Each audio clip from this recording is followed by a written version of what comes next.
All right, let's start this morning with our text. Got to mix it up a little bit. We'll start with our text. It's Hebrews chapter 11, 35 through 38. And we are finishing up our Hebrews series today on faith. We'll be starting into some great stuff next month as we come back together again. But I thought this was very appropriate, so allow me to read it with you. But others were tortured, refusing to turn from God in order to be set free. They placed their hope in a better life after the resurrection. Some were jeered at. Their backs were cut open with whips. Others were chained in prisons. Some died by stoning. Some were sawn in half. And others were killed with a sword. Some went on wearing skins of goats and sheep, destitute and oppressed and mistreated. They were too good for this world.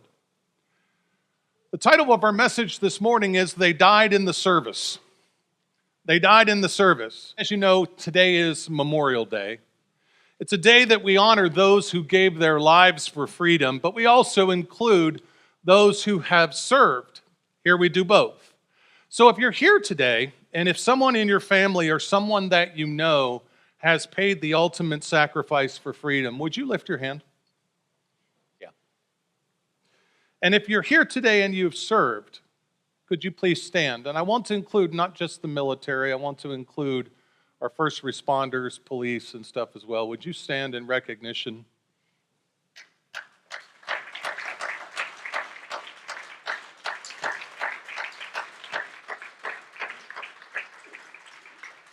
As you can see by the hands that were raised and by the people who stood, this is a day that touches us all. The thought of Memorial Day got me started thinking about when I was a boy. And there used to be this thing called, are you ready for it? Outside. There was this thing called outside. It was the place where parents sent their kids to PLAY, which was a code word for get out of my hair. They sent them out to play. And you knew that you were supposed to be gone until one of two things occurred. Until the street lights came on, or until you knew it was dinner time. Now, when you went out to play, you were kind of fed by imagination. When you went out to play, oftentimes you were a cowboy or an Indian, a cop or a robber. You played guns. You fought with sticks. This is what boys did anyways. Girls, you have your own stories. Today you would be this. Tomorrow you would be very different. But that outdoor play usually always gave you busted up knuckles. We won't talk much about that. But busted up knuckles, but it helped you to develop imagination. We had this thing called imagination that we were allowed to participate in when we were at home or when we were at school. It even found its way into Sunday school and kids' church, and it was in kids' church that I heard the song, I'm in the Lord's Army. Does anybody know this song? A couple of you? Right. So here's the wording. It says, I may never, that should be march, forgive my typo, march in the infantry, ride in the cavalry, shoot the artillery.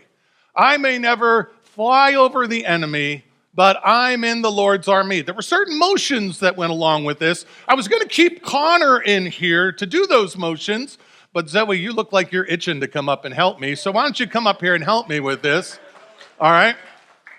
So, to kind of immerse yourself into today's sermon, all right, we start out with, I may never march in the infantry.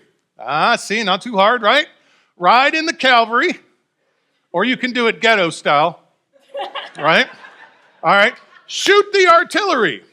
I may never fly over the enemy, but I'm in the Lord's army. Now you know what you want to do, don't you? You want to sing it with me. So stand up. Come on. It's all right. It's all right. Y'all can use your imagination for just a minute. As we're up here, we're going to give this a whirl. There is a method to my madness, and try when you fly over the enemy to not shoot the person down next to you. Okay? Here we go. I may never march in the infantry, ride in the cavalry, shoot the artillery. I may never fly over the enemy, but I'm in the Lord's army. Yes, sir. I'm in the Lord's army. Yes, sir. I'm in the Lord's army. Yes, sir. Because I may never march in the infantry, ride in the cavalry, shoot the artillery. I may never fly over the enemy, but I'm in the Lord's army. Thank you guys very much. Thank you, Zoe. Now, I know that the climate has changed, and there are those out there who would look at what we just did and say, Pastor, you're promoting this Christian nationalism. No, I'm not. Okay? Not even close. What I am doing is sharing with you something that spoke into my life as a child and taught me a very important concept that Paul reflected in Ephesians chapter 6. He said, for our struggle is not against flesh and blood, but against rulers and powers, against the wicked forces of this world, against spiritual forces and wickedness in heavenly or supernatural places. Let's come to terms on something here, folks. We live in a physical world, but we are in a spiritual war. Amen? Say it again. We live in a physical world, but we are in a spiritual war. This war has soldiers, and you get to choose. You're going to fight for this army, or are you going to fight for that one? And that being said, are you in the Lord's army? All right. Back in the early 2000s, there was a major recruiting focus with the Army, and they came up with this idea. It was called the Army of One. Contrary to its name, the Army of One is not about individualism. It's about a collection of individuals, each bringing their own skills and perspective to the whole. The idea is that if we can bring individuals into the whole, it strengthens the army as a whole. So when you join the army, individual interests are sacrificed for the common good. So to be in the army, it should be all about team. How many teams? One team. To be in the army, it's the army of one. And do you see that there's a parallel to the Lord's army? In the army, I'm told there are three ways to do things: the right way, the wrong way, and the army way. Now, that statement, when people tell me this, is usually said with this kind of a look: the army way.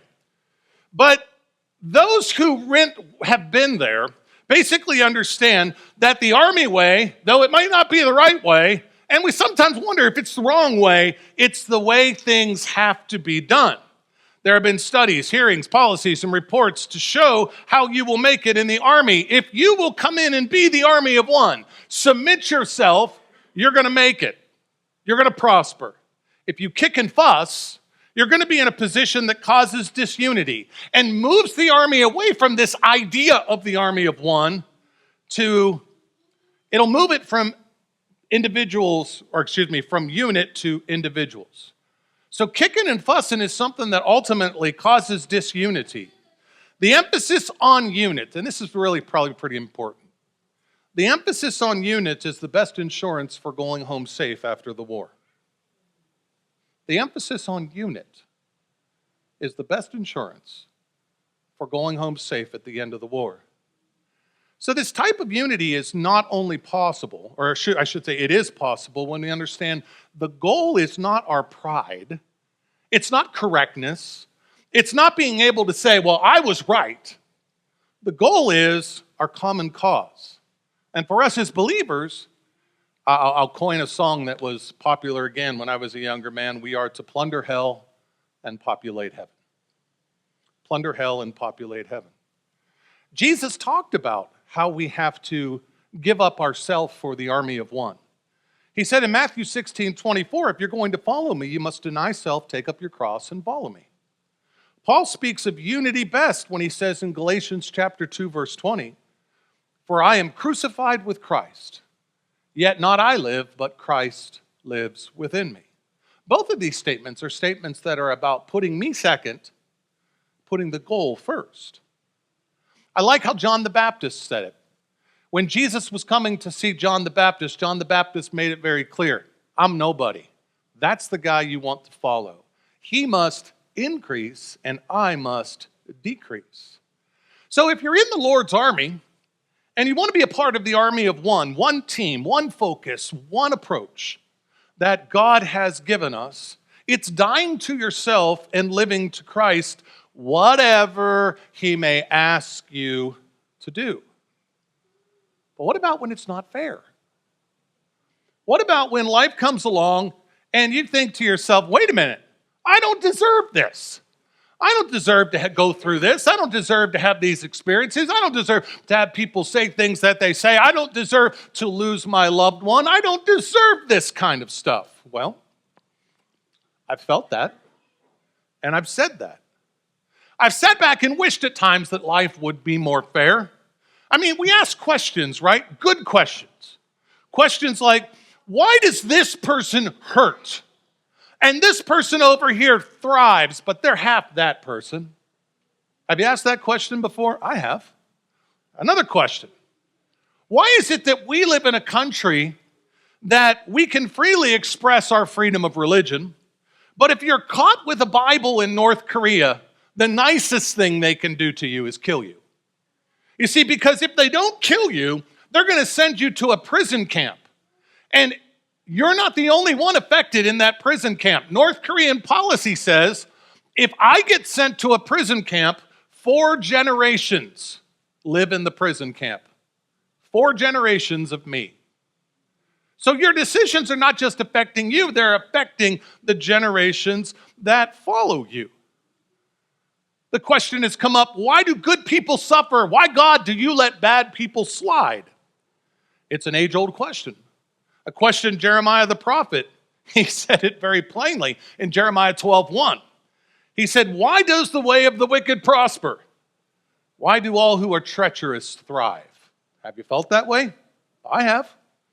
You're sitting around and you're saying to yourself, I've done all the things, God, you want me to do, and yet this seems like what I'm getting. And it's easy at that time to listen to that little voice that comes into your head and goes, yeah, that's a great question. God has failed you.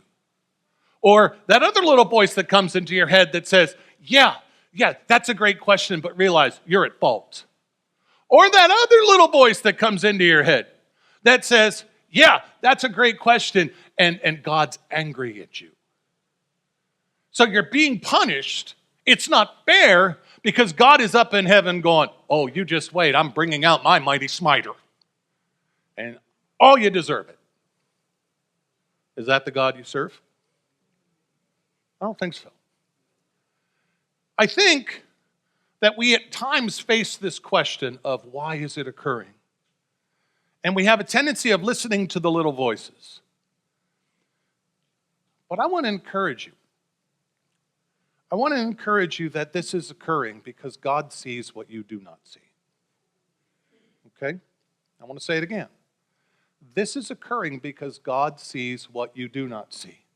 But I want to fight, Aaron. Please don't. If God sees what you do not see, God takes care of what you cannot take care of. This is God's problem. And so we can say it's not fair, we can struggle and fuss, but the truth of it is that we're going through it because God sees what we do not see, and God has a plan. Some of that plan can be expressed through Romans 8:28. For we know that all things work together for good for those who love God and are called according to his purpose. Here's a New Testament scripture simply talking about what I just shared. God sees what you do not see. First off, when we think good, we want to apply good as our standard. What is good? Good food, good friends, good money, good kids, right? That's what we want to think is good. But what if God defined good very differently than we defined good? What if good in God's mind and standard is all about your ability to accomplish his purpose for his glory? I ask you to consider this. Everything good, according to this, comes out of our love for him. So it says, for those who what? Love God. Everything doesn't work out for good if you don't love God. What you are doing by loving God is you are exercising your faith. You are saying to God, God, I love you so much, I trust you no matter what happens. Third thing, we need to remember that when we joined God's army, why we joined God's army, being that army of one, He is looking out for our best interest, and we are involved to serve His purpose and commands, which will bring us back to our text. I just want to hit the highlighted here, what I've underlined. It says, they refused to turn from God in order to be set free. Note that. They placed their hope in a better life after the resurrection. Note that. And finally, note in verse 38 where it says, they were too good for this world. Now, I want you to think about this for a minute. When are the times that your faith grows the most? I wish I could sit here and say it's in church every Sunday morning, listening to me as your pastor, but that's not the case, right? I plant seeds. Where your faith grows the most, and I think we can all attest to this in one manner or form, is in the darkest moment of your soul. Your faith grows the most in the darkest moment of your soul. And so here is Paul talking about people who faced the darkest moment in their soul. We're talking about people who stood out, who were persecuted for what they did in speaking out for God. This text, it referenced the Old Testament prophets. It referenced the New Testament and what would occur in the persecutions by the Romans especially in times to come, even after Paul. But there is an application that still speaks to this day.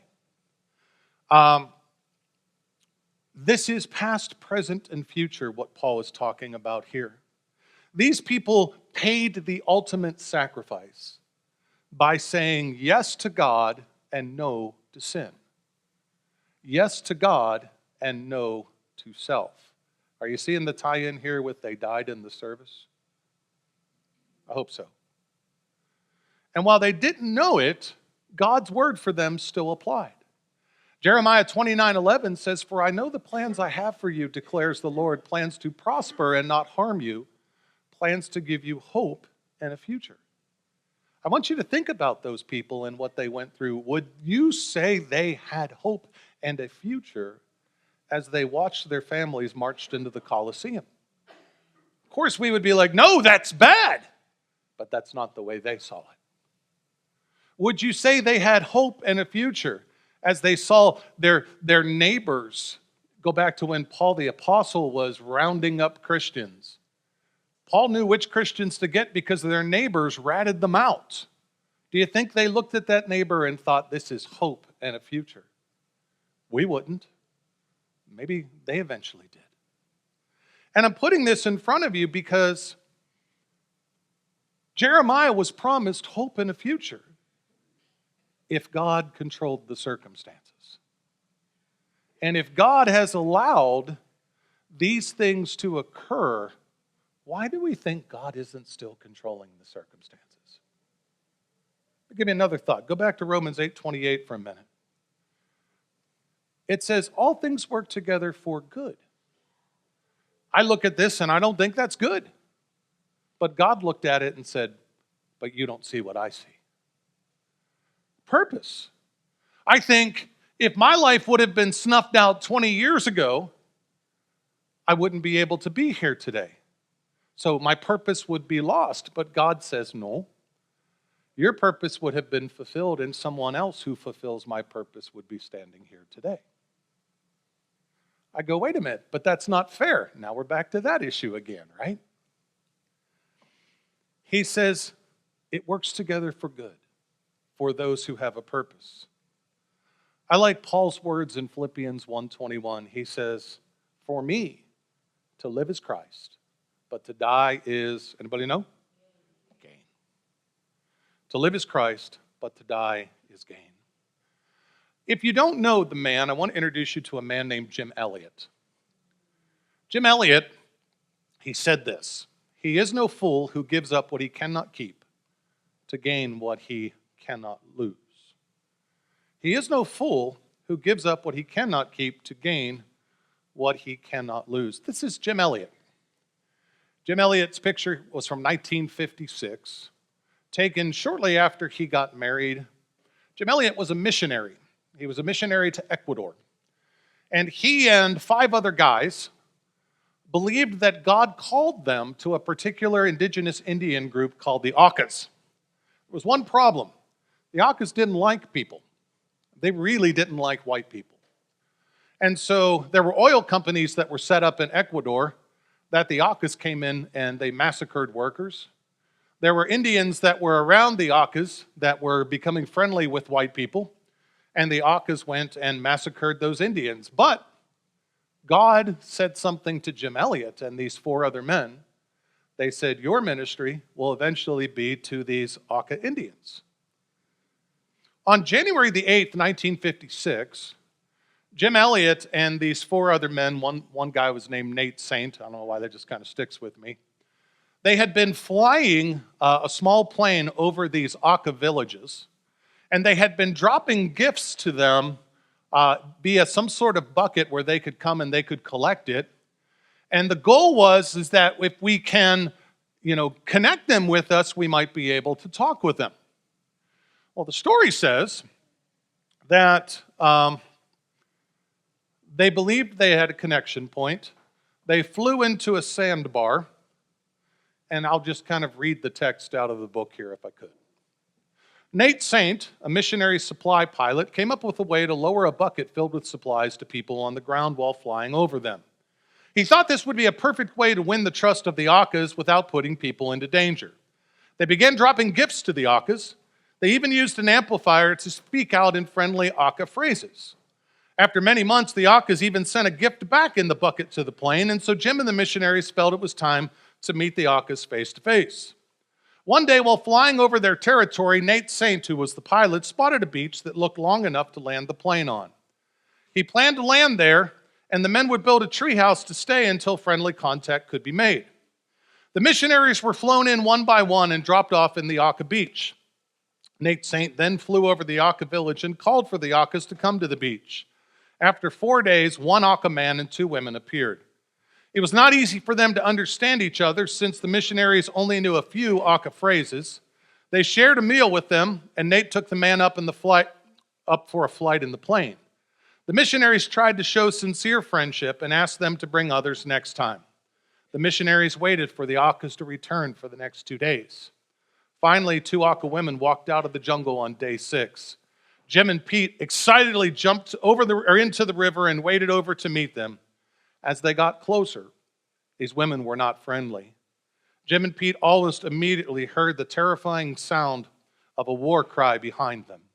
As they turned, they saw a group of Auca warriors with their spears raised, ready to throw. Jim Elliot reached for the gun in his pocket. He had to decide instantly if he would use it, but he knew that he couldn't. Each of the missionaries had promised they would not kill an Auca who did not know Jesus, to save themselves from being killed. Within seconds, the Auca warriors threw their spears, killing the missionaries, Ed McCauley, Roger Yordian, Nate Saint, Peter Fleming, and Jim Elliot. It's not fair. But this is what occurred. But as Paul Harvey used to say, but now, the rest of the story. This is Elizabeth Elliot and their daughter. After her husband's death, in a time where many people would have been, it's not fair. God, you let me down. God, you failed me. God, why did you not protect my husband in this setting? Elizabeth Elliot decided that this calling to missions wasn't just Jim's, it was hers. And she took it a step further. She actually took her daughter, and within 3 years, she was living in the same Auca village that these Auca Indian warriors were from who killed her husband. I don't know how you do that, but she did. She became a model of purpose and a model of forgiveness. I think I got a little bit better picture of how Elizabeth Elliot did this from one of her quotes. She said, God will not protect you from anything that will make you more like Jesus. God will not protect you from anything that will make you more like Jesus. My note says, wow. Wow. She speaks to faith, and I don't think that, given my recent readings, anybody has the authority to speak to faith like this woman does. Here's what she said. Faith is an instinct. It certainly is not a feeling. Feelings don't help much when you're in the lion's den or hanging on a wooden cross. Faith is not inferred from the happy ways things work. It is an act of will, a choice, based on the unbreakable word of God that cannot lie, and who showed us what love and obedience and sacrifice meant through the person of Jesus Christ. Wow.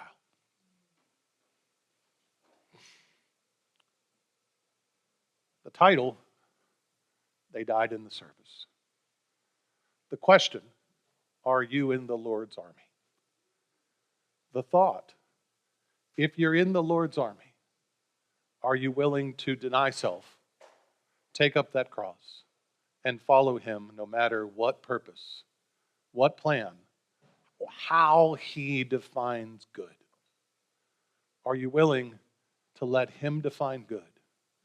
Not just for your life, but maybe for 4 generations to come. We have an awesome power of choice here today. And I pray that this has ministered to you.